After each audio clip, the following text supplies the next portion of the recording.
Some serious dark secrets that we're revealing here. We're putting our bodies to the test.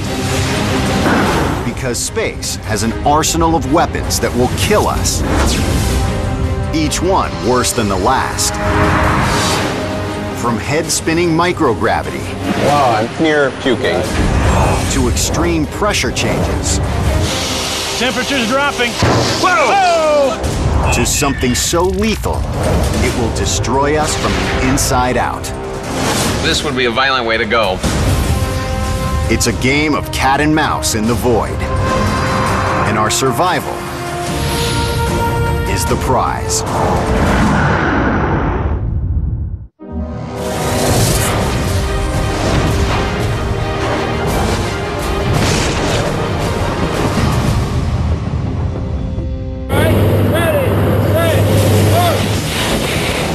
On Earth, we love living on the edge.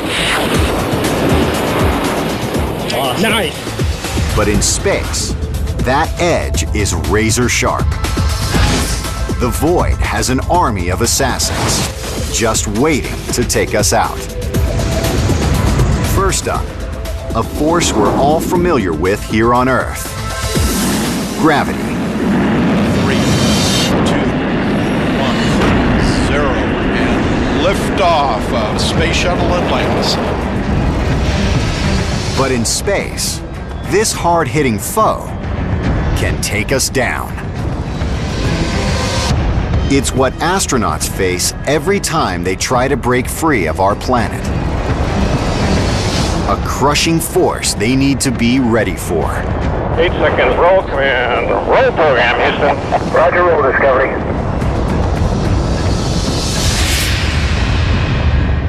How? At facilities like the NASTAR Center in Pennsylvania. They train for the first battle in the war to survive space in the extreme gravity of a centrifuge. Theoretical physicist David Kaplan thinks he's up to the task. He's no astronaut, but he's about to find out what it takes to be one. Right now I'm going to get into this centrifuge, something I've never been inside before. I'm a little bit freaked out. There's this concept of getting out of the Earth's gravity. And so what I'm going to experience is a mass about 6 times my weight down to my feet, and then 6 times my weight through my back, like this. David's preparing to be hit by extreme G-forces. We've got about a minute and a half or so of G-forces. 1 G is equal to the Earth's gravity. But a human centrifuge produces multiple Gs when it accelerates, pinning its rider to their seat, just like a roller coaster. On steroids. We'll try to make this a successful flight. David, you ready? I'm ready. David's ready. I'm not going to get any more ready than this. Checklist is good. All right, here we go. Firing sequence starts in 3, All right. 2, Here you go. 1. I feel my stomach. Whoa! Ew! Holy Good. All right, just relax. My face is being smushed. I feel the pressure on my cheeks. Oh! Now it's moved to my chest. Oh my God. Oh, everything's very heavy.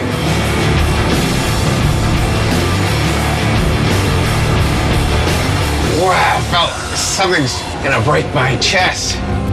Spinning at 26 revolutions per minute, David's being hit with 6 Gs, making it feel like he's carrying nearly 1,000 extra pounds. Oh, okay, get my arm. Don't hurt your arms. Yeah, don't hurt your arms. All right, just relax for this part. You've been working pretty hard there. Good job, David. I feel almost human. Pretty intense, huh? That was intense. Okay, how was it? I survived. That was amazing. Oh. Okay, I have sea legs. The very first shot up was shocking. Holy! I didn't expect that much intensity. I really felt my chest being crushed. I thought this was just going to be hard. It was certainly the most physically intense thing I've ever done in my life. Intense supergravity is just the beginning for an astronaut. By the time they reach space, about 60 miles away from Earth's surface, they do a 180. They go from 3 Gs to almost 0. It's a big weight off their chest. But just how big? Astronomer Andy Howell is heading to the track to find out. I'm an astrophysicist, not an athlete. But this is for science. Ready, set, go! Andy's recording his mile time here on Earth first. And as he races around the track, he's working against Earth's gravity. Time! 8 minutes. It's not my best time, but it's not my worst. But his next step will make him light as a feather. Time for a little run on the moon.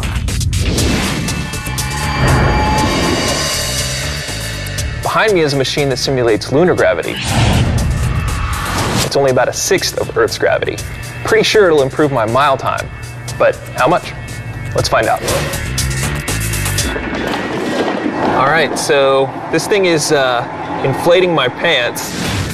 It has to lift me off the treadmill, basically. So from my torso up, it's Earth's gravity, but waist down, it's lunar gravity.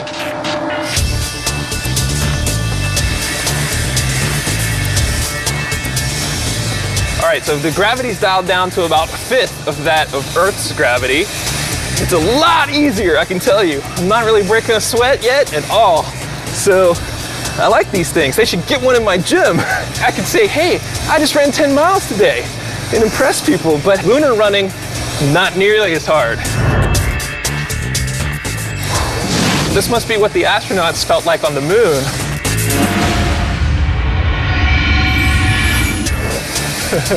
You just kind of really jump up in the air with every step. Oh, 1 mile, 5 minutes. Not too bad. On Earth, it took me 8 minutes to run a mile. Time! Running on the anti-gravity treadmill improved my Earth mile time by almost 40%. So on Earth, I'm a slow nerd. But on the moon, I'm a pretty good athlete. Woo! A faster mile isn't the only effect of lunar gravity on the human body. Lots of strange things begin to happen. To start with, you get taller, since your spine elongates up to 2 to 3 inches. Your organs aren't pulled down and begin to float. Then, there's your fluids, which rush from your legs to your upper body. The increased blood flow stretches your heart. Then the excess fluids puff up your face and cause the sinuses and brain to swell. And along with all of this, the decreased gravity and your spacesuit turn your run into what astronauts call the bunny hop. The moon's low gravity may look like fun, but aerospace engineers, like Sigrid Close, know it's no paradise. We've evolved and we've adapted to live here on Earth under these types of conditions. We go into space and it's a completely different environment. There's microgravity. Because space is empty, gravity is almost nil. But it's never fully gone, so 0G is more accurately called microgravity. And it throws us for a pretty big loop. Our bodies simply are not made to live in space. And there are strong repercussions for living in a microgravity environment. Microgravity wreaks havoc on everything we do to survive. Eating, digesting, even, believe it or not, sex. If tearing ourselves away from Earth's gravity was rough, losing it entirely could prove to be our downfall.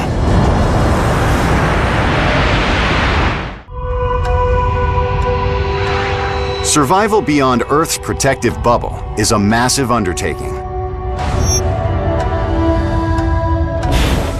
space is just waiting to wipe us off the map. But once we get there, escaping gravity doesn't seem to be much of a concern, as NASA astronauts like Mike Massimino can vouch for. The first thing I did is took my helmet off and I floated right in front of me. Sure enough, it stood right there, you know. I took my gloves off and boom, and they floated right in front of me. Mike, welcome to the wonderful world of spacewalking. This is incredible. Microgravity looks like a dream come true. So there's this physical euphoria and you're just giddy. It's this sense of being freed from a weight that you didn't know was there. So has this met your expectations? Exceeded. Really? Oh yeah, by far exceeded them. Well, you're doing great, man. But that giddiness usually doesn't last long. Almost immediately, astronauts are clutching their stomachs. They've got space sickness, and it's not a pretty sight.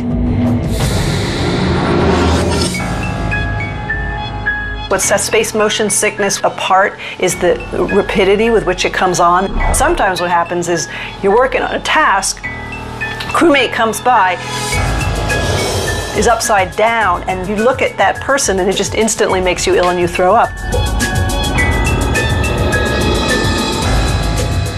The problems begin with the otoliths, small structures in the inner ear which help the body maintain equilibrium. But once in microgravity, these tiny sensors have no concept of what's up or what's down. And NASA doctors know this drives astronauts crazy. The primary sense is the visual sense, okay? So we look up, we know that's the ceiling and that's the floor. The problem is in space, now all of a sudden, your visual reference is telling you, yes, that is still the ceiling, that is still the floor, but your otoliths are telling you something different every time you move your head. To prepare astronauts for getting dazed and confused, flight specialists have come up with a stomach-churning training exercise.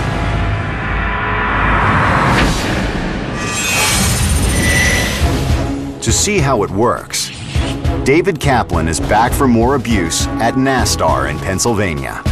He's going to climb aboard a spinning simulator that will send him rolling in every which way imaginable. All right, I got a screen and I got a horizon. Okay, well, we've got you started in motion. Okay. So it looks like I'm flying, although I don't feel anything yet. Oh, and now I feel like I'm turning way down. When the simulated horizon matches what David's feeling, he does okay. But what happens when that's not the case? The horizon's kind of gone haywire. Wow, I'm getting very disoriented. Can't really tell now which way I'm going. Whoa, when I move my head, oh my God. Yeah, just moving my head, the entire cabin turns. With conflicting visual cues, just the slight nod of his head amplifies the mixed messages to his brain. And like astronauts in microgravity, that makes David's insides start doing cartwheels. My stomach is not at 100%. I'd say it's more like 60% right now. I can see the beads of sweat on your upper lip. I can see it on your forehead. Feel nausea. Try to get myself balanced. We're slowing you down. Yeah, okay. The whole thing is tipping.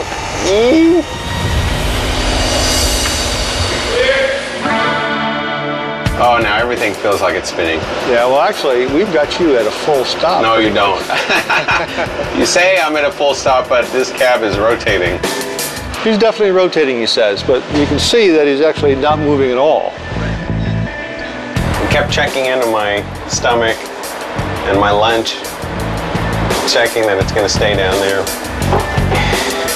Whoa. Okay, I'm all right. Just catch me. You're having a little difficulty walking. How do you feel? I'm on the verge of, sickness. Right, I'm glad to be out of there. Okay, so we got you right to the edge then. I was near puking. Though losing your lunch is always a concern. If astronauts are able to keep it down, another issue soon develops. When we go into space, you get a lot of fluid collecting within your chest cavity. And because of that, it signals the body to say, I'm going to eliminate that fluid more often. Eventually, what goes in must come out.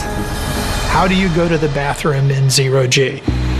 Hey, Ray J, what's going on? And of course, the answer I always give is very carefully. Well, I'm in the WCS. What is the WCS? Well, that's the potty. The space potty. The space potty. Yes.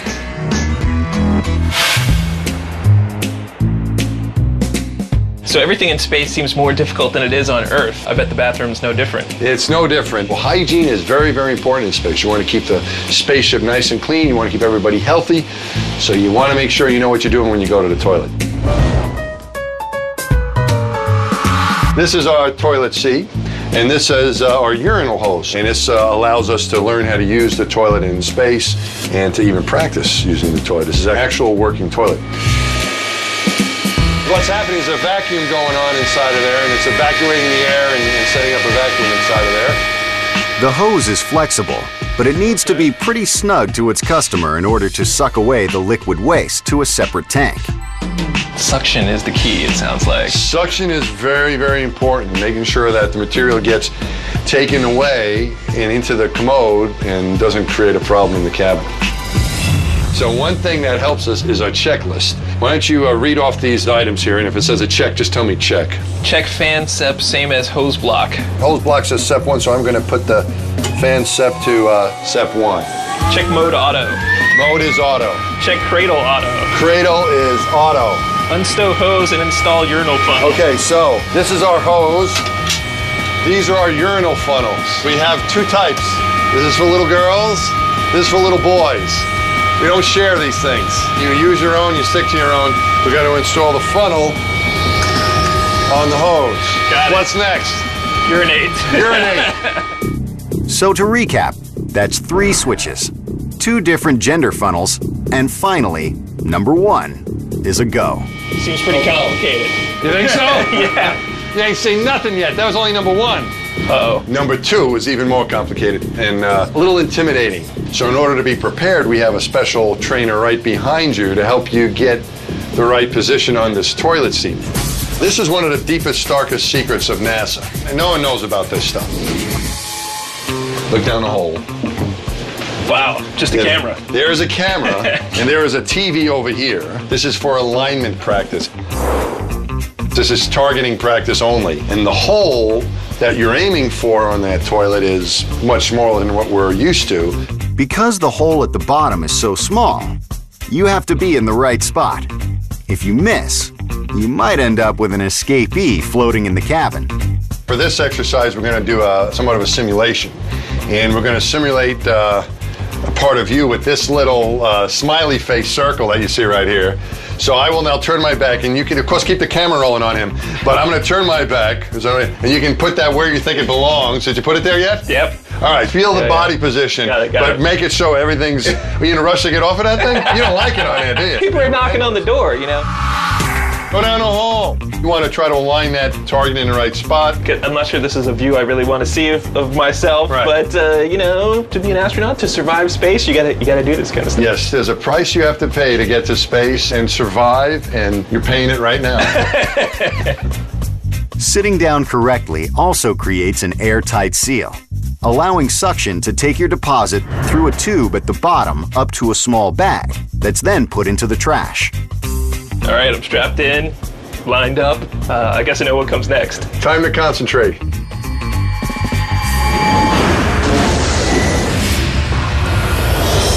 Microgravity may get us space sick and turn using the bathroom into an adventure. But being weightless makes one act more touch and go than any other: sex. And our problems with getting down and dirty are putting our long-term survival on the chopping block. One astronaut told me the Kama Sutra can't begin to cover the possibilities that you could have in 0G.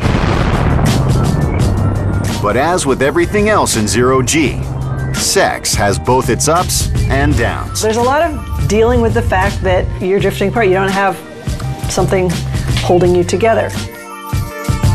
Gravity is usually a friend with benefits, but when it disappears, we need a little extra help staying close. In space, this could mean anything from tethers or other types of restraints to sacks that fully enclose both partners. The few astronauts that I did speak to about this tended to think that it wouldn't be a problem. You are clumsy at first and you get better and you experiment, and that's the way it goes, and you figure it out. For years, there's been plenty of rumors of zero-G lovemaking. From a husband and wife team aboard a 1992 shuttle mission to a rumored NASA document describing tests of various sexual positions, which turned out to be a hoax. The truth is, NASA hasn't tried it. Yet. I do not know of anybody who's had sex in space. Time is so regimented on a short mission. Even if they could find the time, the mechanics of having sex are just one of many uncomfortable complications.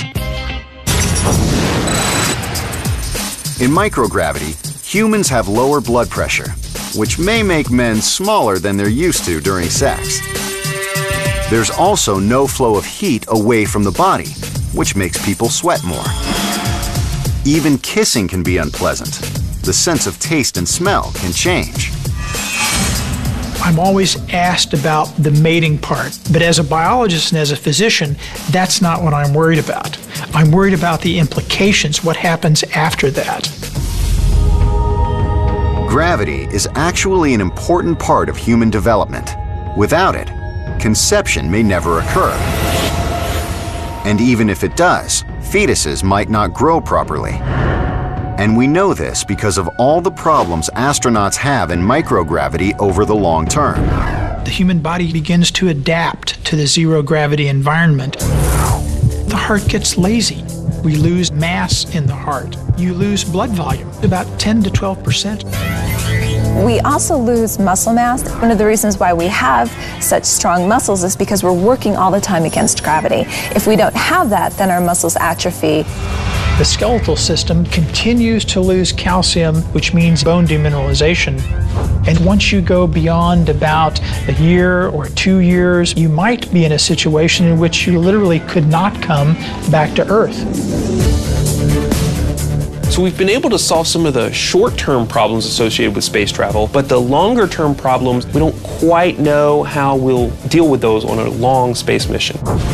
So if we're going to live in space, we're going to have to figure out how to take our gravity with us. One way you could imagine living in space is you could live in some sort of space station, and let's say the space station was round and spun in on itself. It's constantly forcing you down toward the center, a centripetal force. Even though there's really no gravity in that situation, it's all due to this rotational motion and this centripetal force. Building these space stations may be far off in the future, but it hasn't stopped scientists and engineers from envisioning what they might look like. One design involves a ship with 2 cylinders attached by a central tether. Each cylinder creates its gravity by pulling on the other one as it rotates. Both would have several levels, just like a multi-story office building. But a more advanced solution is a concept called a Stanford torus. It could house entire city blocks and up to 10,000 people inside a tube 1 mile in diameter.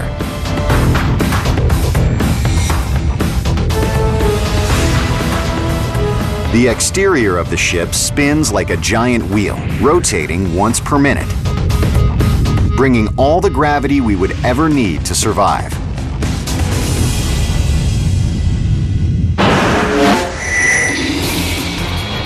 Look at that! Tipping the gravity scale in our favor is just one ploy to survive the minefield of space.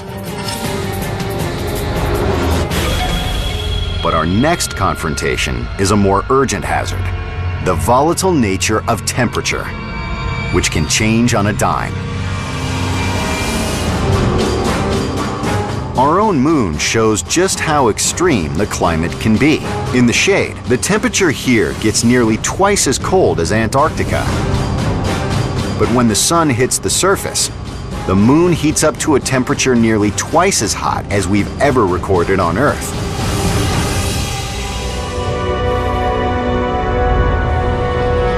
For astronauts to cope with these excessive conditions, they need spacesuits, which are heavily insulated, which keeps them warm in the frigid cold. Insulation works to keep the astronaut's body heat inside the suit for warmth. Yet it also needs to have cooling garments when the sun cranks up the heat. A type of long underwear lined with plastic tubes carrying water. If we lose our cooling system in the spacesuit, it's game over. Our cooling undergarment allows us to flow water over our body and remove that heat. That heat goes to our backpack. There's an ice pack on our backpack, and that's how we keep cool. We might think that overcoming gravity would put us on stable ground in space. But something else still makes our survival a shaky proposition. Pressure. How much of an effect can pressure really have? With a 55-gallon drum, we can put Earth's air pressure to the ultimate strength test. Mike, how thick is the layer of air over the planet Earth? Well, we say the boundary of space is about 50 miles up. And if I could take a square inch of that air and weigh that would weigh about 14.7 pounds. I mean, we would think it would weigh nothing, but no, it actually has a weight. 15 pounds. So on every square inch of this barrel, there is 14.7 pounds. That's about like a bowling ball. But that's just 1 square inch. Add up all the inches, and there's an immense amount of air pushing down on this barrel. There's about 30,000 pounds of pressure over the entire surface of this barrel. That's a lot of pressure. That's a lot of pressure. Why doesn't this just collapse with that much weight? Because we have pressure on the inside That's as well. The inside pressure and the outside pressure are identical, coexisting in perfect balance. But if you were to take one of them away, you'll see some real power unleashed. Now what we're going to do is try to remove or lower the pressure on the inside. You got to get the air out of there. Got to get the air out, some of it anyway. We're going to use an old-fashioned method. We're going to use some steam to push the air out. Okay. And then we're going to condense the steam back to water, and that'll leave a partial vacuum inside. And what do you think is going to happen? I don't know. If it was a small can, an aluminum can, or I could see it crushing. Crushing. But this is a pretty big barrel. This isn't a rinky-dink little can here, so I'm not really sure. I'm a little skeptical, to be honest. We'll just see.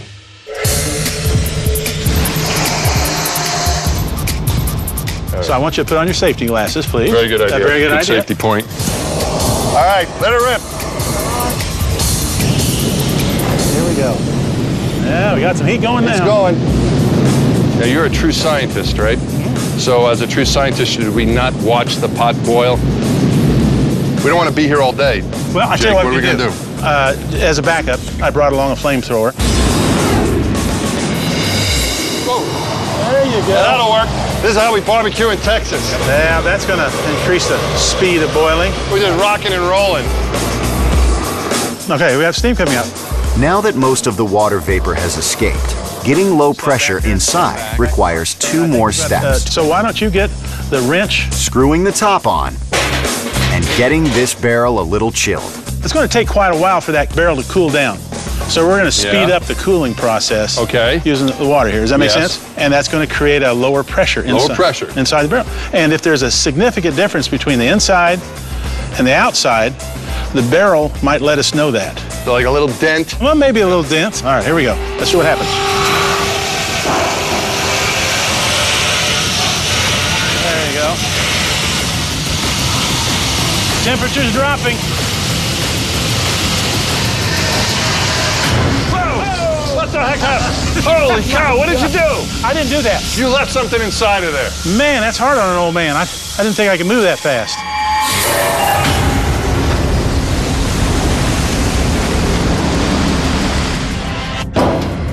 That is amazing. No way! Wait, look at that.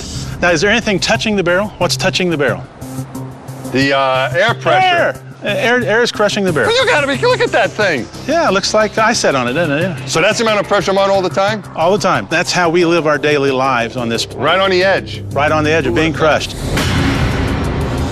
On Earth, we don't get flattened by air because our own internal pressure is always pushing back against it.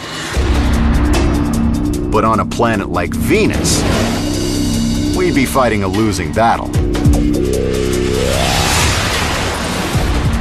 Due to its incredibly thick atmosphere, the pressure on Venus is 90 times greater than our planet's. It's so strong, your eyes would cave in, then burst. Your eardrums would rupture. All of your skin and muscles would be compressed. Even your bones would collapse. And your internal organs would be crushed. This all happens because the body would be under 1,350 pounds of pressure, the equivalent of a large cow. But it's not just one cow. It's one cow for every square inch of your body.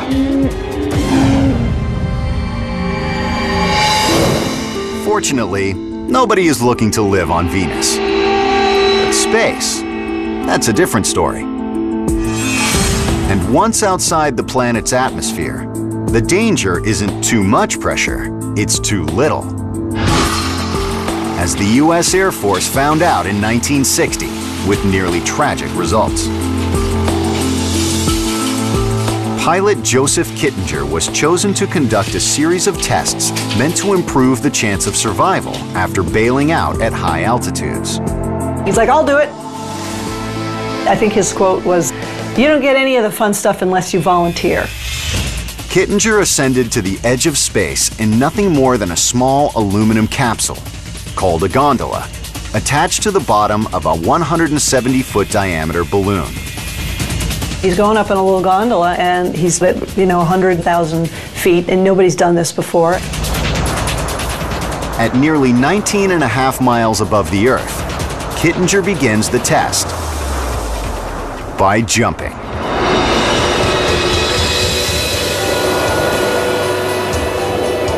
He did the world's highest parachute jump. And to do that, he had a full pressure suit. Unfortunately, some bad things happened to him on the way down. There was a leak in the glove of his pressurized suit, so he could not protect his hand from the lack of pressure at 100,000 feet. When you take that pressure away, the fluids in our body have nothing to push against, so they just try to get out, and they'll just take the easiest route to get out of the body. Kittinger's suit protected the rest of his body, but without Earth's atmosphere pressing down on him, his hand inflated to twice its normal size. His hand was the size of a balloon, and apparently he did eventually recover. But the glove incident showed that surviving in the void was still a shaky proposition. And if a lack of pressure in Earth's atmosphere is dangerous, then the complete vacuum of space may be the biggest threat to our survival yet. There's no air pressure in space, and we evolved and our bodies grew in a situation where we have a lot of air pressure on us, and we're accustomed to that. Our breathing requires that sort of pressure for things to feel normal. An altitude chamber can train astronauts to experience less and less pressure as well as low oxygen levels by pumping the air out of a tightly sealed room, simulating the vacuum of space. When they're left breathless, test subjects use that experience to help them recognize the warning signs of a pressure leak before it's too late. And inhaling deeply back at NASTAR, David Kaplan is readying for this one last round of torment. What I'm about to do is undergo a test of simulating high altitudes. What I'm going to experience is hypoxia, or altitude sickness. And altitude sickness will feel like tingling in my skin. I'll certainly have more trouble breathing and trouble staying conscious. We will have a visual guide here, which is my friend Bob over here. Bob is filled with water, dyed red, so he feels a little bit like blood. We'll see how well Bob does. Okay, gentlemen, we're going to start a 3,000 foot per minute ascent up to 25,000 feet. Okay. Here we go. Everything's fine? My ears feel a little bit of pressure, but they're popping continuously. That's normal. All right, we're at 25,000 feet. Just remove the mask. Okay. Remember what I told you, the first head bob I see, you're going back on oxygen. Got it. There's very little oxygen in this room right now. Without it, one of the first effects should be David's brain functions screeching to a halt. Some basic test questions will see how he's doing. So hold your head up straight and steady and start the worksheet, David. What's the first question they're asking you, the first math problem? David, you with me? I'm with you.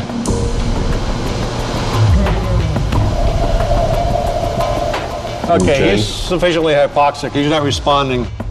Put some mask back on. Gangs forward. Start breathing for me, David. Nice and steady. David's body is oxygen deprived, which means his cells can't do their jobs, and that causes a wide variety of symptoms. I'm feeling dizzy. Yeah. Guess what? You're pretty non-responsive there about 10 seconds ago. They had to call it. That was it. Exercise is finished. You got hypoxic. Oh boy, that's disappointing. Once we got to 25,000 feet, he asked me to take this written test. By the time I got to the third question, I basically lost consciousness. And then the next thing I heard was mask. And I thought, oh, he's telling me to put the mask back on. And I felt around and discovered my mask was already on. And so if I was in space and my ability to reason was the first thing to go, then I'd be in deep trouble. We do these sorts of trainings so you see those symptoms early enough that you can take corrective measures. But at 25,000 feet, there's still plenty of Earth's atmosphere above you. To see the true effects of low pressure, you have to go higher. David couldn't possibly handle it. But what about Bob? We're going to let Bob try to survive all the way to 100,000 feet, which is basically getting up to space. You ready, Bob? Bob is filled with water, dyed red, so he feels a little bit like blood. The pressure is getting so low that the temperature at which water boils is getting close to the normal air temperature. If you get to the vacuum of space, this is exactly what would happen to every liquid in your body. And we got a nice pitcher of ice there too. The ice is staying frozen because it's still cold in there. The water is boiling because the lack of pressure. It's not boiling because it's hot, it's boiling because there's nothing keeping it suppressed. This is a lot worse than just passing out. We're talking about boiling your insides away. If your spacesuit lost pressure, this would be a violent way to go.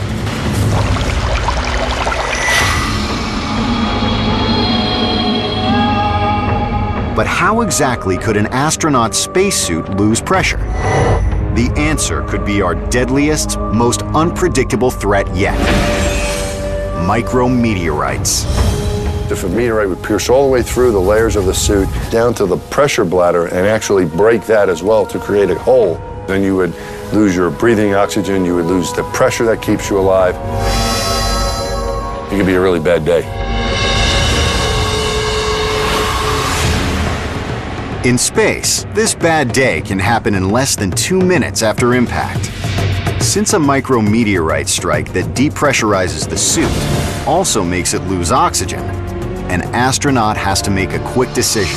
If he holds his breath, his lungs will hyperexpand instantly, forcing air into his heart, causing a heart attack. If he doesn't hold his breath, he has more time, but not much. After about 10 to 15 seconds without oxygen, he'll pass out and his lungs will start to die. Within 30 to 60 seconds, gases start to escape his body. Saliva on his tongue begins to boil away. And by a minute, his blood is rapidly expelling any remaining oxygen. But despite all this, if within 90 seconds his partner can patch him up, recompressing his suit, he should be able to survive. If we're going to survive in space, one executioner stands above all the rest: radiation. And out in the void, this invisible threat is like a runaway freight train. Radiation is basically high-energy particles, and when they hit your body, they can do a lot of damage. When most people think of radiation, they think of things like nuclear bombs. But in space, you get radiation from the sun, you get cosmic rays, and you don't have the Earth's atmosphere to protect you. We measure radiation exposure in units called millisieverts, or MSVs, one of which is the equivalent of about 3 chest X-rays. The average human receives around 150 MSVs over the course of their lifetime from natural radiation, like the sun's rays. We're very fortunate to live on Earth, where we have this atmosphere and this magnetic field that actually deflects these energetic particles. But away from Earth's surface, exposure shoots up exponentially. Astronauts aboard the International Space Station receive that lifetime's worth of radiation in just 6 months. If we go into space, we lose the atmosphere, and we also lose the magnetic field, especially if we're going to places like the moon and beyond.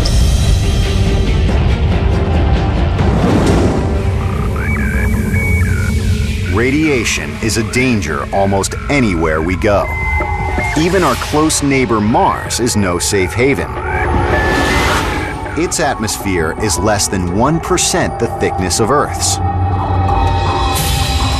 If you walked on the surface without protection, you'd be a sitting duck for frequent blasts of radiation. Within a few months, your entire body starts to get gradually mangled at the cellular level. The lining of the intestine shrivels, completely shutting down your digestive system. Inside your bones, marrow that produces new blood cells stops making normal cells and produces freakishly malformed ones. But worst of all, your entire nervous system crawls to a stop as the constant bombardment causes nerves to wither and die. Cognitive functions become like someone with early Alzheimer's disease. And with your hair turning gray and your skin wrinkling, it would be like aging decades in just a span of 2 to 3 years.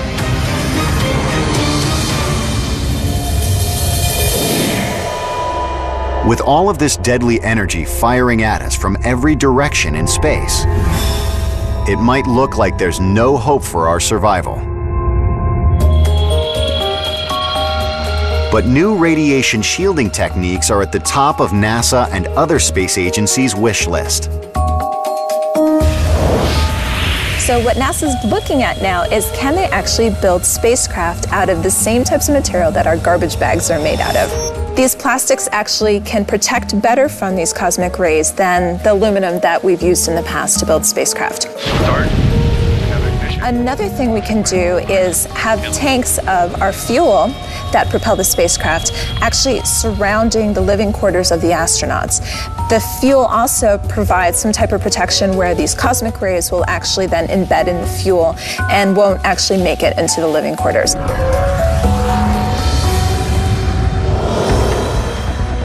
With multiple possibilities developing in radiation shielding, we're close to taking on almost all the rigors of space.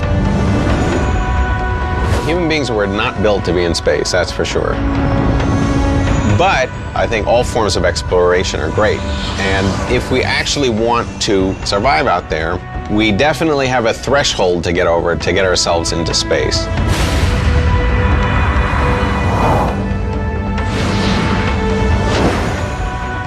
We're pretty smart monkeys. And I think as long as we keep developing new technology, we've got a chance of surviving space. As a species, we have accomplished so much in our past. And I think that if we work collectively, trying to survive space, we can do it. We can accomplish anything.